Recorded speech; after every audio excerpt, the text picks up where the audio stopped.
से भी एक क्वेश्चन आ ही जाता है। विकास अधिकारी और ये भी मैं फॉरेस्टर का फॉर्म आने वाला है, तो एनवायरमेंट, एग्रीकल्चर, एनिमल जो हस्बेंड्री होती है। हेलो दगड़ियों, कांचिन तुम ठीक, तो हम भी ठीक। तो दोस्तों स्वागत है आपका मेरी न्यू वीडियो में।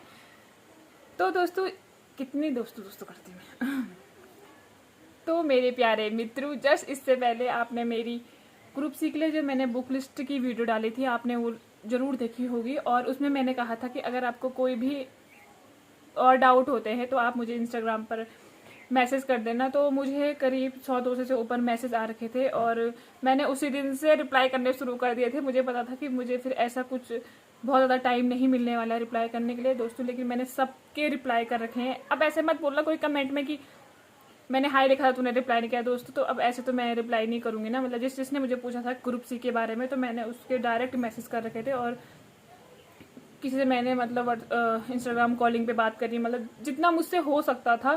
क्योंकि फिर इंस्टाग्राम में बात करने में, मैसेज में बात करने में, और वीडियो में बताने में, और फ़ोन पे बात करने में, और सामने से बात करने में बहुत ज़्यादा अंतर है इन सब चीज़ों में। तो मुझसे जितना हो सका था मैंने करा। लेकिन उनमें दोस्तों सबसे मेन बात ये थी कि उनमें थे सबसे ज़्यादा नए बच्चे, मतलब जो हाल ही में, मतलब कोई तो सोच रहा है अभी की तैयारी करूँगी, कोई बोल रहा है कि अभी कोचिंग भी नहीं करी है, जस्ट मतलब सेल्फ स्टडी करने का ट्राई कर रहे हैं। तो बहुत सारे ऐसे लोग थे और कुछ ऐसे थे जो कह रहे थे कि हम 1-2 नंबर से रुक रहे हैं। तो दोस्तों 1-2 नंबर वालों का तो मैं मतलब नहीं कुछ बता पा, मतलब मैं भी कोई भी कुछ नहीं बता सकता है, क्योंकि उनके पास नॉलेज की कमी नहीं है, जस्ट एक किस्मत का खेल होता है और या फिर गलतियाँ देखनी होती है। मतलब क्योंकि अब अगर आगे मैं भी मतलब जॉब के साथ कोई भी एग्ज़ाम दूंगी तो मतलब मुझे भी बहुत ज़्यादा दिक्कतें होंगी। मुझे लगता भी नहीं है कि मैं उनको क्रैक कर पाऊंगी, नहीं क्रैक कर पाऊंगी, क्योंकि अब मैंने पढ़ना कब है मुझे समझ में नहीं आ रहा है। तो इसलिए मैंने सोचा जो न्यू कमर हैं उनके लिए मैं एक छोटी सी वीडियो बना देती हूँ कि किसी को दोस्तों सिलेबस का भी अंदाज़ा नहीं है कितने नंबर का क्या आता है, और बिना सिलेबस जाने मतलब पढ़ना, तो फिर ये तो वैसी बात हो गई ना। मतलब क्योंकि मैं भी ऐसे करती थी पहले, मैं सिलेबस देखती नहीं थी, वो मैं लगी रहती थी। तो पर मैंने सोचा है कि जो आगे आने वाले बच्चे हैं तो एटलीस्ट वो तो सिलेबस देख के पढ़े ना। तो दोस्तों बस मैं आज जस्ट इसी पे एक छोटी सी वीडियो बनाने जा रही हूँ। तो दोस्तों जो ये वीडियो है ये है बस ग्रुप सी के पर्पस से, इसके अलावा मतलब इसके बाहर कोई भी मतलब मैं नहीं बता सकती, क्योंकि मुझे पता ही नहीं है। तो क्योंकि मैं बस ये वीडियो बस ग्रुप सी के बच्चों के लिए बना रही हूँ, और अभी कोई सेंटर वाला आएगा ही आएगा, तो दोस्तों इसका तो मुझे नॉलेज है नहीं ना, मैं उनके लिए कोई किताब बोल सकती हूँ क्योंकि नहीं है मतलब मुझे पता। तो जस्ट तो आज मैं अभी जो हाल ही में आने वाले फॉर्म है ना, जैसे आएंगे कनिक सहायक आने वाला है, फॉरेस्ट गार्ड आने वाला है, फॉरेस्टर आने वाला है। तो दोस्तों वैसे तो मुझे फॉरेस्टर के बारे में पता नहीं था कि मतलब उसमें क्या क्या पढ़ना है, क्या करना है। लेकिन जो अभी हाल ही में जो फॉरेस्टर लगे हैं नए, उनके जो टॉपर हैं गौरव भट्ट, तो वो हमारे साथ है। मतलब वो मेरे गांव, मतलब मेरे घर के बगल वाले एरिया में रहते हैं, और वो मेरे साथ ही हैं मेरी रेंज में। तो मैंने उनसे बात की और उनसे पूछा कि मतलब मुझे बच्चों को क्या क्या बताना चाहिए, तो उन्होंने कहा ये बता देना। होप सो मैं उनको आपके सामने ला पाती, बट ये तो पॉसिबल नहीं हुआ। तो मैंने सोचा चलो मैं ही बता देती हूँ, इसलिए मैं दोस्तों डायरी में लिख के लाई हूँ कि क्या क्या बोलना है मुझे, क्योंकि मैं अपनी तरफ से कुछ भी नहीं बोलूँगी। तो दोस्तों सबसे पहले मैं आपको बताती हूँ ग्रुप सी का सिलेबस। तो दोस्तों मैक्सिमम जो पेपर होते हैं ग्रुप सी के, तो जो मतलब साइंस से परे हैं, साइंस वाले नहीं हैं, तो उनका जो सिलेबस है वो है, उसमें सबसे पहले है 20 नंबर की हिंदी, 40 नंबर की उत्तराखंड, और 40 नंबर का सामान्य ज्ञान।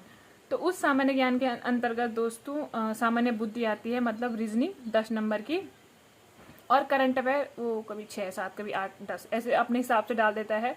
कंप्यूटर भी 5-6 नंबर का, और उसके बाद जितना बचा वो सारा जीएस आता है। और तो दोस्तों आपने अब ये सुन लिया, अब आप सोचो इसमें सबसे ज़्यादा नंबर किस चीज़ में है, वो है उत्तराखंड 40 नंबर। दोस्तों उत्तराखंड के 40 नंबर कितने होते हैं, और 20 नंबर की हिंदी और 10 नंबर की रीजनिंग। तो दोस्तों जो 3 पोर्शन है ना, तो दोस्तों मुझे लगता है कि ये नंबर लाने के लिए यही है। क्योंकि जीएस दोस्तों ऐसा है कि जैसे कोई यूपीएससी का बंदा है और वो इधर आ गया, कोई भी बंदा बंदी वो इधर आगे मतलब ग्रुप सी में, तब वो तो क्या करते हैं ना, वो जीएस में आगे बढ़ जाते हैं, फिर वो हिंदी उत्तराखंड को इतना कवर भी नहीं कर पाते, उनको फिर टफ हो जाता है वो। लेकिन हम लोग तो पहले पचा लेते हैं ना हिंदी और उत्तराखंड को, क्योंकि हम तो नए नए हैं, तो हमारे लिए थोड़ा जीएस कठिन पड़ जाता है दोस्तों, क्योंकि हम लोग इतना डीप पढ़ते नहीं हैं जीएस को। तो दोस्तों हमें सबसे ज़्यादा ध्यान देना है हिंदी पे, ये मैंने बुक लिस्ट के टाइम पे भी बताया था। उत्तराखंड पे और रीजनिंग पे। ये तीनों चीज़ें अगर टकाटक हो गई ना दोस्तों तो फिर सिलेक्शन पक्का है। तो बस तो और दोस्तों मैं आपको बता रही थी कि हिंदी में मतलब क्या क्या इम्पोर्टेंट है।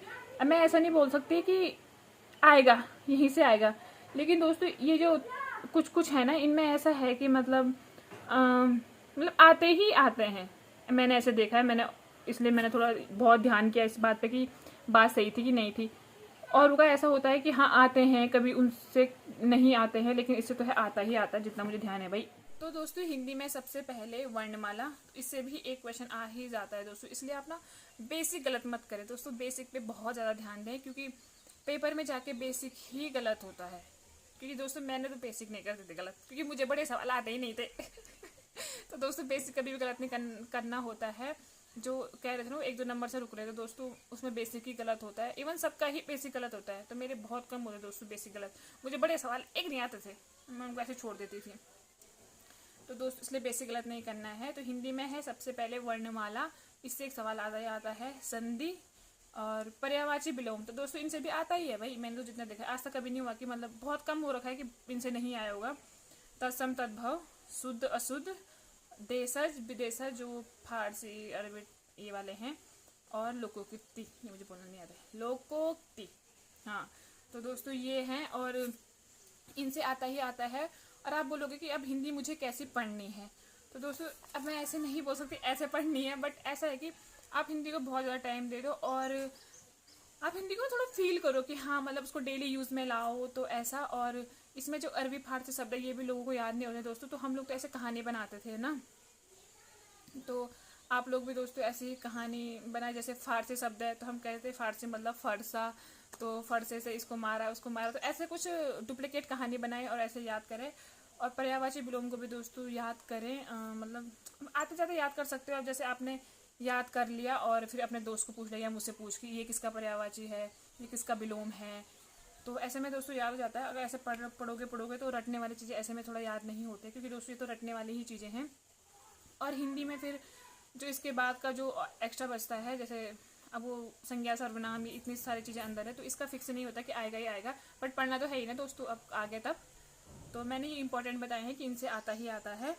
और दोस्तों अब रही बात उत्तराखंड की, तो मैंने उत्तराखंड देखा, तो मैं उत्तराखंड में तो नहीं बोल सकती दोस्तों कि उससे भी कहीं से भी आ जाता है, लेकिन लिमिटेड है मतलब ना। जैसे हिंदी लिमिटेड है तो उत्तराखंड भी लिमिटेड है कि हाँ इतने में से हमें याद होगा तो हम कर सकते हैं।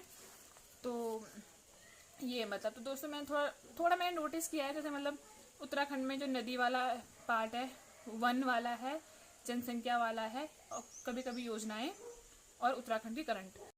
तो दोस्तों अब बात करते हैं जीएस की। और तो दोस्तों जीएस में ऐसा कुछ फिक्स नहीं होता कि ये यहाँ से ज़्यादा देगा, लेकिन मैं मतलब थोड़ा ऐसा आइडिया लगाती हूँ जैसे राजनीतिक विज्ञान है, तो दोस्तों ये हमारे थोड़ा ईजी भी पड़ जाता है, क्योंकि ये हमारे जीवन भर के लिए भी काम आता है।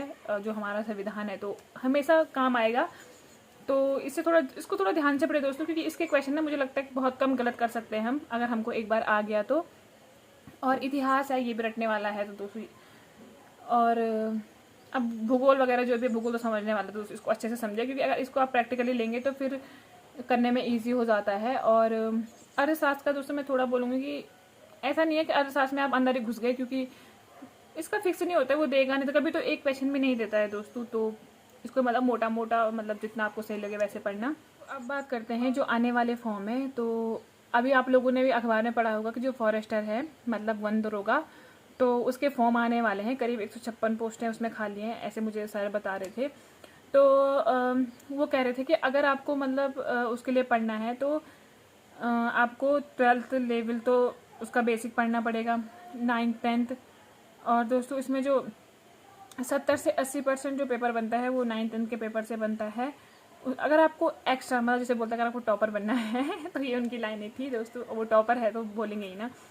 तो आपको मतलब 11th 12th का थोड़ा सा अच्छा पढ़ना पड़ेगा, थोड़ा ज़्यादा उस पर फोकस करना पड़ेगा। इन्वायरमेंट, एग्रीकल्चर, एनिमल जो हस्बेंड्री होती है तो वो पढ़ना पड़ेगा दोस्तों, अगर आपको मतलब ज़्यादा नंबर लाने हैं तो। और दोस्तों जो फॉरेस्टर होते हैं वो लेवल 5 की जॉब है, मतलब 2800 ग्रेड पे। और जो फॉरेस्ट गार्ड होते हैं जो मैं हूँ तो दोस्तों वो है लेवल 4। और दोस्तों जो फॉरेस्टर में वो है बायो का, जो बायो ज़्यादा आती है उसमें बायो का वेटेज ज़्यादा रहता है। और अब ऐसा नहीं है दोस्तों कि अब बायो वाले नहीं है तो मतलब आप पेपर नहीं निकाल सकते हो, क्योंकि जो मैथ्स वाले बच्चे हैं दोस्तों वो भी निकाल देते हैं। तो अगर आप मैथ्स वाले हैं तो आप इसको ज़रूर भरना। और क्योंकि इस बार जो सर बता रहे थे कि इस बार जो बच्चे हैं उनमें मैथ्स वाले बच्चे ज़्यादा हैं, मतलब भले सर बायो के थे। तो बस, और पेपर का लेवल दोस्तों बेसिक आता है। और इस बार का जो पेपर है वो 9th-10th का था। जो 9th-10th की जो किताबें NCERT उनमें जो बॉक्सेस बने हुए हैं वो इम्पोर्टेंट सवाल हैं, उनके अंदर जो भी ज्ञान है दोस्तों वो आता है बल। और दोस्तों इस बार डायग्राम भी आए थे, मैंने लिख रखा है पूरा, इस बार डायग्राम भी आए थे, तो आप डायग्राम पर भी फोकस करना। तो बस दोस्तों ये वीडियो और ये ब्लॉग ये वीडियो यही तक थी। आपको वीडियो कैसी लगी कमेंट में ज़रूर बताना। तब तक के लिए हंसते रहिए, मुस्कुराते रहिए, पढ़ाई करते रहिए और लाइफ को एंजॉय करते रहिए दोस्तों। मिलते हैं आपको नेक्स्ट वीडियो में। बाय।